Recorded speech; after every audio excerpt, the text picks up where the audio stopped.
Find somebody else to harass. Yeah, the Wisconsin Supreme Court race. How concerned are you about Judge Schimmel's prospects come tomorrow? Well, listen, Wisconsin's going to be a tight race. I think it's a very important race. It's decide, are we going to have a Supreme Court that has a majority of judges, people that will apply the law, as opposed to what we have now, a bunch of super legislators that could care less what the law says. They're just going to rule based on their policy preferences. It's a significant difference. How much has Elon Musk impacted this race right now? He may be the difference when all is said and done. He's doing all kinds of things to obtain people's information so that on election day they can contact them and encourage them to vote.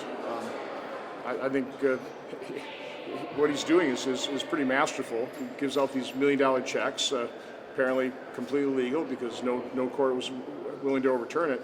And the coverage, the news media coverage of that is worth multiples of that. So he's a brilliant guy, and he's just trolling you guys. How do you feel though about him cutting personal checks to essentially get people to vote? No, I mean they have a petition.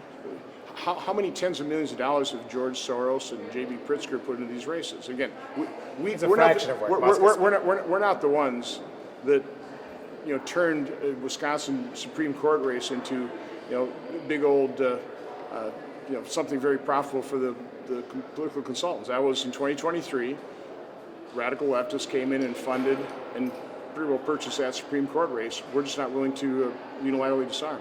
What are the implications for your party, though, if the Democrats do win tomorrow? Well, it won't be good. I mean, again, the super legislators on that court now will then redistrict. They will gerrymander, as opposed to having the elected representatives within our legislature draw the districts. They're going to take it upon themselves, and they'll draw the districts in a highly political manner to try and steal 2 House seats. That could flip the majority here in the House and make President Trump's second half of his term not pleasant. And then on tariffs, if they go forward on Wednesday, what impacts that can have on Wisconsin?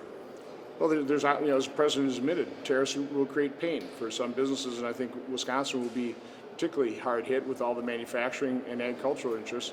I'll wait to see what President Trump's going to do. He's used tariffs in the past effectively to get nations to do what they should have done anyway. Right now, I'll give him the benefit of the doubt, but I'm concerned. Should he pull back? I'll wait to see what he does on April 2nd. Lastly, he keeps talking about third term. What do you think about him running for a third term? We have a constitutional amendment to prevent that. Okay. We'll see you. Thanks.